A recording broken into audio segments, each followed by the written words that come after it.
How are we being manipulated? More importantly, how are our young men being manipulated in order to bring about rage and anger? And what is that designed for? That's what we're going to be talking about in this video. Hey Blaine, hey Em, thank you so much for making yourselves available. It's always a joy and a bit of a gobsmack to the head to talk to you both together. Right. I'll have all the links in the description below, and people should definitely follow both of you on X and your podcasts and your writings and all that. And what people should definitely do, one is I really appreciate the support that I'm getting from the viewers and the commenters and the subscribers. Please continue to comment, please continue to view, please continue to share and subscribe and like. It helps me beat the algorithm and it supports the growth of this channel. Thank you.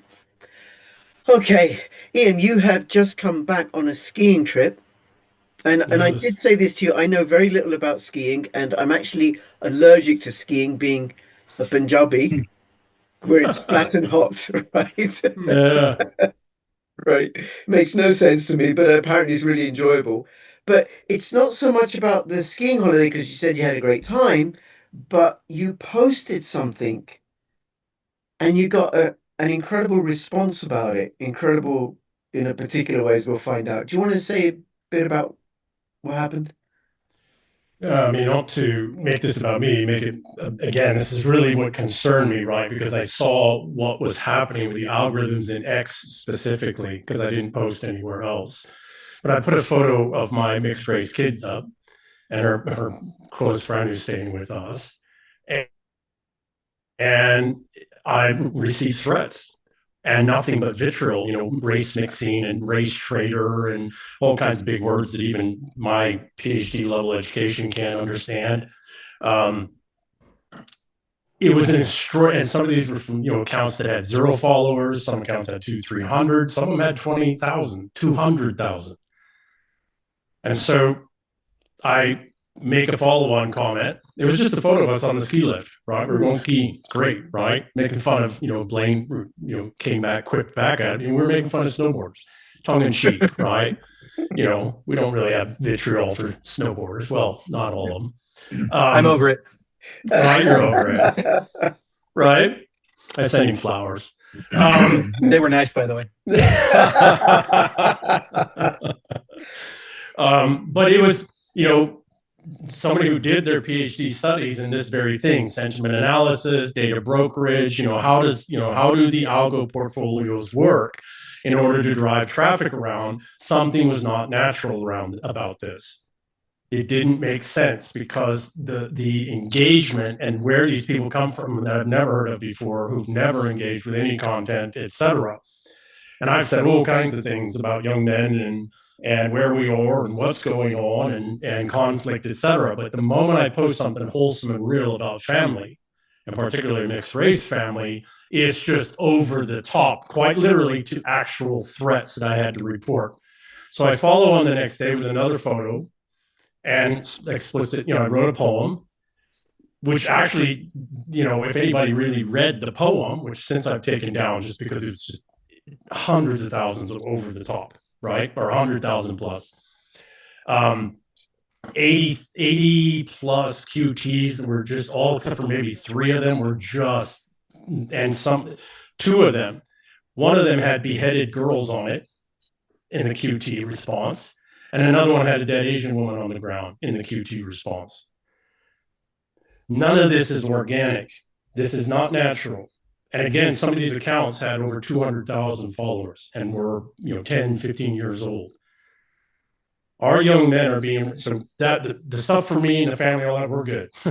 We're good, right? But what it demonstrated me and showed me, given engagements with other content, dialogues, etc., is that X, in its algorithmic core, is coded to radicalize young men. Now, whether that's X, the company itself, or it's the training the training data that the algorithms were trained on, which were all heavily skewed towards DEI, and then the DEI counter, or someone in some entity or some portfolio of entities out there are investing a vast amount of money and a very sophisticated campaign ongoing to radicalize our young men who've been for 3 generations demoralized, despised, diminished, just pretty much removed from the picture and told that they're the worst thing that ever happened on earth.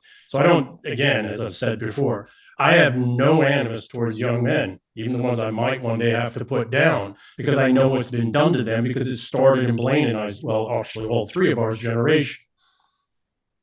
So I'll leave it there. Something is going on. This is why they killed Charlie Kirk. Terribly sorry, last piece. This is why they killed Charlie Kirk, because Charlie Kirk was teaching young men to not be emotional and to think. And that's exactly against what, to be a thoughtful, logical person, not to back down, not to, acquiesce, not to, bend the knee or the neck, but to not be an emotive-based, an estrogenic-based person. And that's why they killed him. And that was all part of this ongoing operation that somebody either is built into the machine intentionally, or somebody's investing a heavy amount of money into this. Okay, let's go with the second one, right? That somebody's investing a lot of money and that it's deliberate. And I'm not saying that it's true and it is that, but just speculating. Who would be doing that? Because the deep state, as the globalists, as we talk about, as I understand them, they want men emasculated, they want them in dresses, they No, want, No. no, no. They want them wrath and rage by giving them no opportunity, no status building opportunities other than to psychologically break themselves by pursuing those things. Most young men are not going to do that. And so now they have nothing left but radicalization. This is exactly why the Germans went to war in World War II and 7 million German men died. Not to take away from all the other people, but specifically, for all intents and purposes, Germany ended at the end of World War II because all the men were killed. Very same thing that's happening in Ukraine right now, which they did the same thing. They demoralized the young men, and so of course the young men were open to the siren call of the Banderites, the Azovs. Blaine? Yeah, so I think it's a combination. There's a hell of a lot of money going into it, but it's Yes. it's also in the machine, because it takes the Yes. money to get it into the machine as elegantly Yeah. as the attacks put on EM. Yeah. But I want to go back to our friend Alex Kreiner, whose grand metaphor of got to have red and black ants in the jar, and then you got to shake the jar. But now let's get into the tactics of how you shake that jar. It's easy to understand the concept, but what it takes is takes high psychological operations, information warfare opportunities, cognitive overload, co-option of the education system, and then the young man only finds positive reinforcement if he runs to the rage, if he understands that that hate pays, that Right. that's the path that I go on. And the bolder and the more audacious I am, the more I get rewarded. And that's the spiral that I'm on. And that's what the machine is designed for. Right. So in Sasha's parlance, you would say that is exactly what's going on when they shake the jar.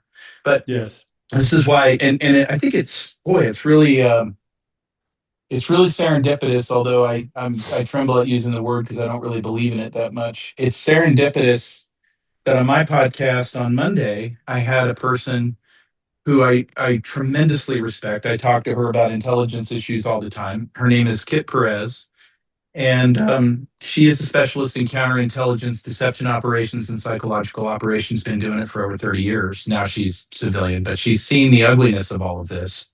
And that's what kind of busted her out of the system and the machine. We talked about those concepts, but we broke it down into their academic terms, which I have been getting nothing but commentary since that podcast about. I had no name for this before. Now I understand what cognitive overload is. I had no name for this before. Now I understand what separation strategy is. Now I understand what isolation strategy is. And I think what EM has tripped upon. So I think this is where I think you're dealing with something inorganic. In fact, EM proves it every single day when he gets on X and posts, because there are numerous writings, articles, Substacks, posts, commentaries that EM puts out. He puts out probably about 200 to 300 a week. Not that I'm counting, but he he Or he comparing. yeah. Now you just stop that right there. EM was in the army, and we're not going to make fun of that. So the so so the big thing is EM is not afraid to take on the controversial, and in his writings, he is not afraid of pejoratives, profanity. He's not afraid of raw language. He's not afraid of the one thing you will find very refreshing when you read EM's articles is you'll get raw honesty out of EM as he sees it through his eyes.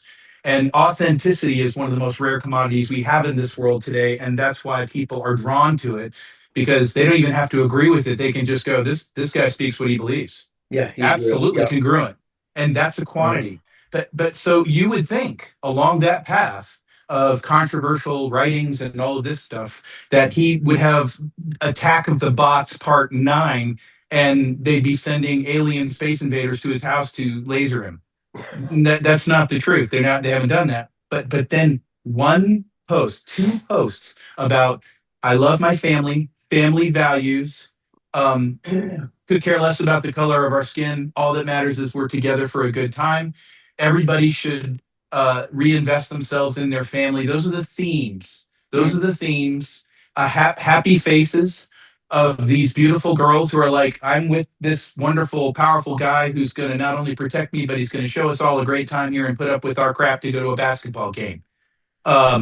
This is the guy we're going to learn things from because he's a teacher and he's wise. And this is what wholesome looks like. Now EM has tripped the red wire. Now he has for all of his social media sins, this is the one. This is the unpardonable sin. And so what do? I would venture to say that most of the comments, most of the everything that went on there, some were men, maybe 15% of them, and many were just bots. Yeah, that's where I'll hold. Yeah. Probably 85% of them were bots. Yeah, but some of them are actual people. Some of them are actual accounts. Radicalized. And the ones that were death threats, quite literally, pictures of beheaded women, comment and pictures of beheaded women. Those are people. They were people. Those were actual real people. And then I had direct message, DMs in my request section that I also had to report. Wow. Right. I've called out. And one more thing. Go ahead. Yeah, go ahead. EM's background. Yeah, sorry, I'm all fired up about this one. EM's background. He's a special operator. He's a frickin' snake eater. So this is the level that they've trained these hooligans at. They don't even know who they're talking to. Correct. They just see the mark and the target and they go after it, thinking that they're completely safe. Now, I am just going to speculate wildly. EM can affirm or deny this. But if EM was so motivated to go after the kid that sent the picture, he could have used his technical skills to go find said kid and make him disappear. And nobody would know. And that's how that goes because EM has those skill sets. But they forget to teach their little army of urchins, their orc army, that there are people like that. And I know special operators from my background that don't have the refinement, don't have the PhD education, never spent a day in China or in a private banker's suit, and would just go, oh, I got to go kill this guy. It's like, maybe you shouldn't be so public about it. No, I'm going to go kill him. I know how to do it, and I'm going to go get him. How it's done. And, crazy thing is I was a targeting guy. And, oh, by the way, we've already had to privately behind the scenes dox a couple people and actually have law enforcement talk to them for threats that were made. Right. My point is that they don't give these kids the skills to even understand the threats that they're taking on. And that's what they're doing to our kids. Yeah, Blaine, this is beautiful what you just said, because to our shared enemy, by the way, these kids and us, and by the way, some of these reactions and responses were not kids. These were adults doing this. These are not kids. They're not angry kids. These are adults. You're right. To our shared enemy, theirs and ours, these people are disposables. Yeah. They're just disposable. Now, Rich, back to your question, why are they doing this?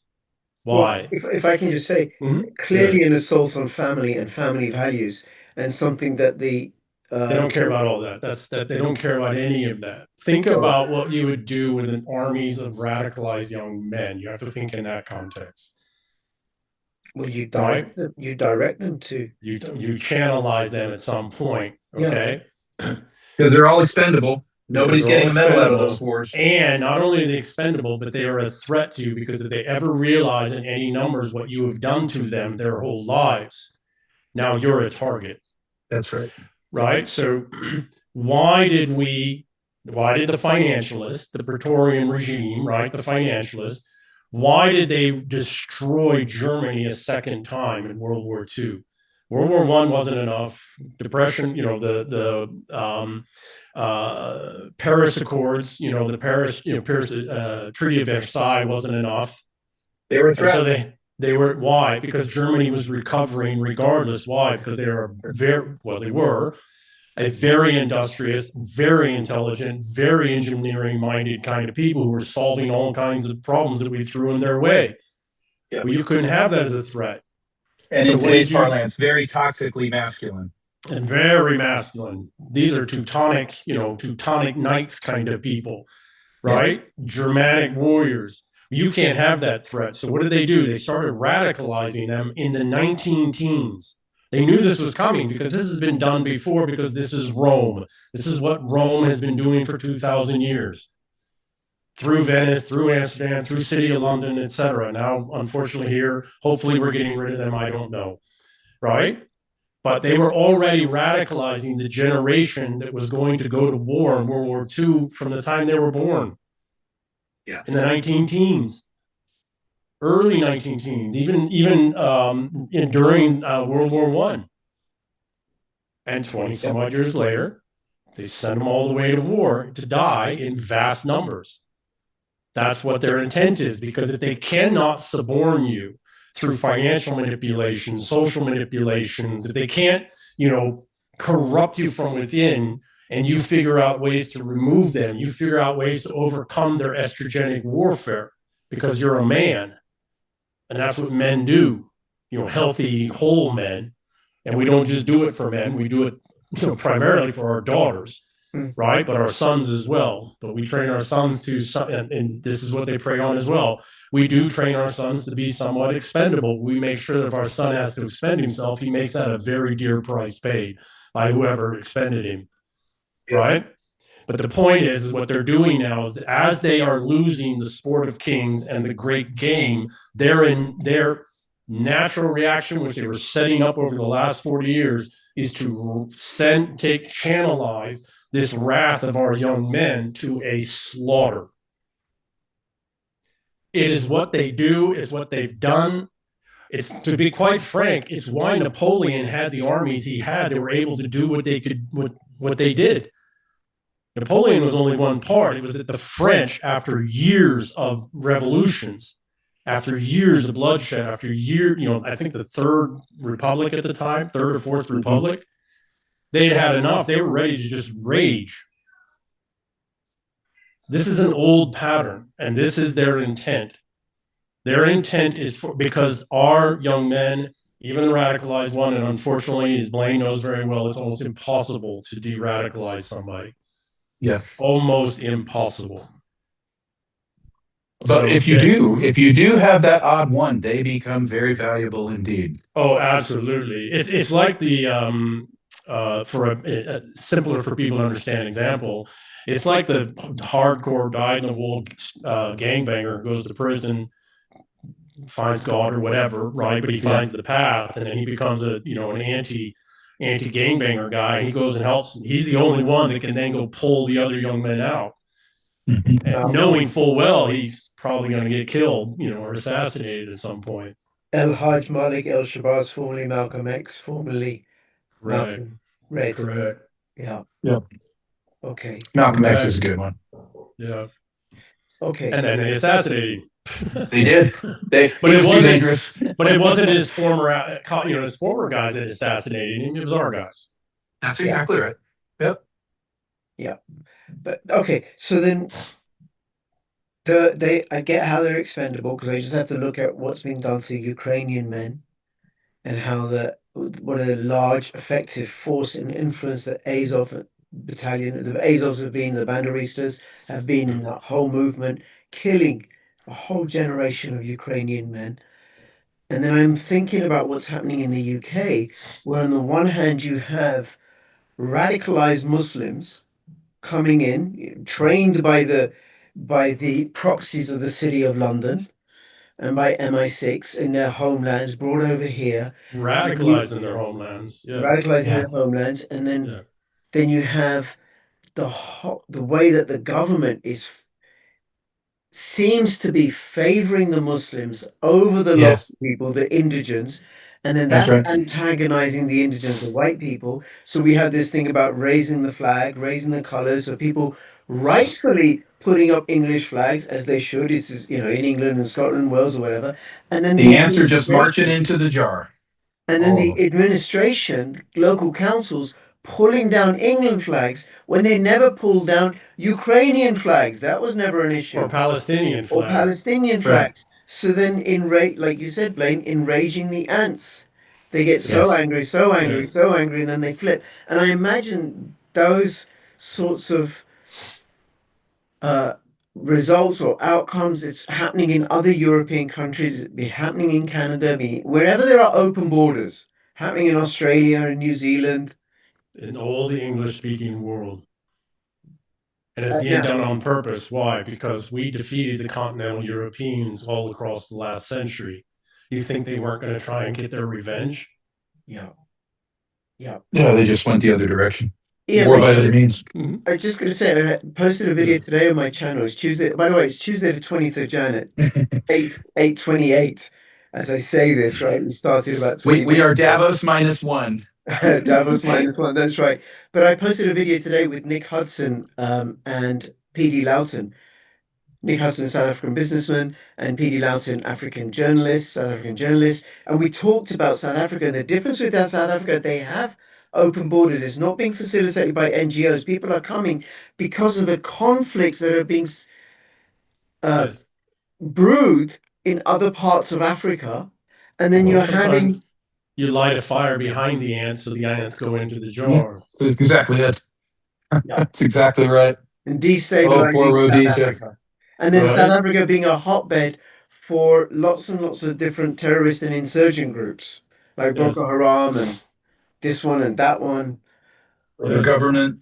So Their people look government. and say, okay, well, there's all this Islamic stuff in Europe. Well, that's true, but that's because they want them for the industrial labor when they're rearming and reindustrializing suddenly, and they want the radicals who they're going to do like we did in Syria over the last 15 years, and they're going to flood. They want to flood all of that fight into the English-speaking world.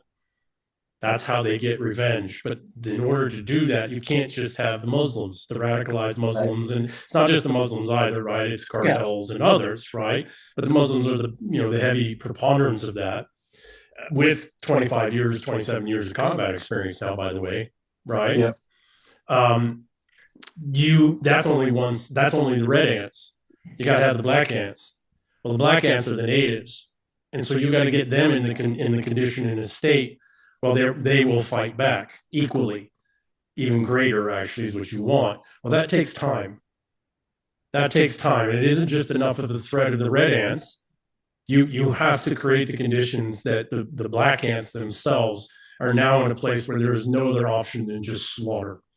Because if the intent was to just push back, we could use law enforcement and special operations to do that in very targeted surgical ways. We're very good at that when we're directed properly. So the intent is not for us to do this surgically precise. The intent is for a slaughter. Okay, why and who's doing this? Because the young men. Okay, so very simply, contract law. All this is the financialists. This is Rome. This is the Venetians. This is the Dutch city of London, etc. It's the financialists. They have to take the most advanced, wealthy people through step 7 of the financialist kill chain, which is collapse and abandonment, so that they can lock in the last 40, 80 years of theft. Wipe out, and here's why. Because in contract law, you have to take possession of the assets. If you cannot take possession of the assets and you cannot sustain possession of the assets, you don't actually take ownership of the assets. Well, who stands in the way of taking ownership of the assets? The young men who will stand and fight. And so this goes back to Malone Laid, right? This famous statement that everybody knows, Malone Laid, come and take them. And people think that it means that it was the Spartans telling the Persians to come take their weapons. Well, yes, that's partially true, but that's a fractal. What they were saying is come take our lands, come take our assets, come try and take what you're trying to take. You're going to have to go through us and our weapons to do so. You're going to have to take our weapons from our dead bodies. Well, Malone Laid resonates deeply with us, and I've written several pieces on this.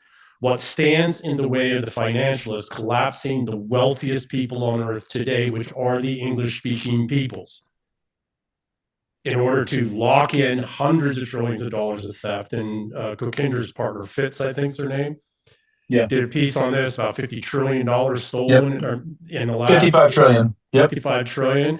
Going back the last 60 years or last century, 2 centuries, it's over 200 trillion, right? That's all derivative wealth. It's all fake wealth. It's all based off base collateral. They have to take physical possession of the collateral. Right. And the only way to do that is you have to kill off the native sons who could quite literally, physically deny you the ability to take possession. And it's the young men, the testosterone-fueled men. Or you demasculate the them. wisdom of experience and knowledge. Yep. And that's where your DAG crap comes in. You demasculate them. Well, you emasculate them. The problem is that only works for a small number. And That's even right. for those, it only works for so long until they realize this isn't earning me nothing. And now, there's a saying, I can't remember it, right? But I guess the point is that the operation has many layers to it, and it's just like depopulation with COVID and cancer and all this other happy crap. Or let's have active shooter stuff. Look, every little bit matters to them. It's just another one off the board. Just another one off the board. However you come off the board is how you come off the board. Okay. So what's the antidote? Dostoevsky, terribly sorry. Dostoevsky said, your greatest sin is that you destroyed yourself for nothing.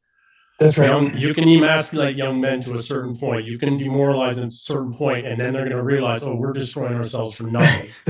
It's true. And now they're dangerous. Yep. And the problem is there's this vast investment going on that's very sophisticated, very clever. I just saw it personally in personal threats, life threats to myself and my family, right? Yeah. Not one, but multiple in just 2 days because I called this out. Right? We cannot lose our young men. If we lose our young men, we spent a century focusing on women. Literally, the last century has been pretty much nothing more than a century focusing on women on purpose. Right? We had better quick shift our gear back to men. And we also need to be very careful. This whole Groypers thing. I reached out to a friend I won't mention right now the other day and said, this is something we need to be very careful of. And it's why I wrote the piece I wrote this morning about what we perceive as the right for young men to go to as the counter for the left is not the right. It is the right of the left. And that is the model. Right? So I'm terribly sorry, Rich. You were going to say something. No, I get it. So the right of the left. So they're still left, but just to the right of the left. Correct. Because the true right is sovereigntist, freedom-loving, religion, family. So faith. Faith. Yeah. So the true right is conservatism. Yes. What we are conserving is not economics. It's not an economic system. It's not a financial system. It's not even a state. We're not also conserving a religion. These are all component pieces of what we're actually conserving, which is our civilization. Right. All of those things come and go. They change, they adapt across time. But our civilization, if your people attain civilizational status, which our English-speaking people have, if you attain civilizational status, then what we as conservatives are conserving is the civilization. Mm-hmm. So in order to have a right, an actual right, You have to have actual conservatism, and we don't. And there's a wonderful. He's since excuse me. Charlie Kirk was a great example of correct, conservatism. correct. In fact, Charlie Kirk was on the path to be the successor to Sir Roger Scruton. I don't know if you're familiar with Sir Roger. He's A since little passed. bit. Right? But Sir Roger Scruton was telling all of this over the last 40 years, right? 40 some odd years, about the fact that we didn't have a conservatism anymore. And because of that, we didn't have an actual right. So that's why I wrote the piece this morning after all this stuff this weekend. I thought about it on this long drive back home last night, right? We have to, what is the antidote to all of this? We need to have an actual right. But to have an actual right, we have to have fundamental conservatism. And what is it we're conserving? Our civilization. All the other things are but components. The problem is what I'm watching at the top, and I applaud all that they're doing in the Trump administration and in Russia and in China and what they're trying to do if they can break free in Persia, et cetera. And Burkina Faso. And Burkina Faso and elsewhere, right? I have immense respect for what they're doing. The problem is, accepting Russia and China, only thing I hear them trying to conserve is the economics and financial system, because somehow that's the thing we must preserve. That's then going to make all these other things possible. Well, I'm sorry, but if that's your path, then we've already collapsed. Yeah, because you have to preserve the culture. You have to civilization, and civilization is a mix of cultures, right? Yeah. Blaine? Well, I think that you've got, we're co-opted in many ways, because the people in our society here in America who call themselves conservative, most of them, they'll wear that branding on them, but really they're just corrupt, and they're just upholding a corrupt system. I think pseudo. But I think they're more agendized without integrity and morals. And so the purpose that they serve, if you look at our Congress, we could get into local and state, but it's not necessary for the conversation. But right now, I see a GOP or a Republican Party that is very anxious and wanting to be very helpful about turning the reins of power back over to the Democrats, because they know they're going to impeach President Trump and put the swamp back to its old rules, which is what they want. They want their money, and they've supplanted their values, but they kept the labels. And so what you'll see at the local level is people will look up and they'll go, yeah, he's a strong conservative. And you'll go, well, what does that mean?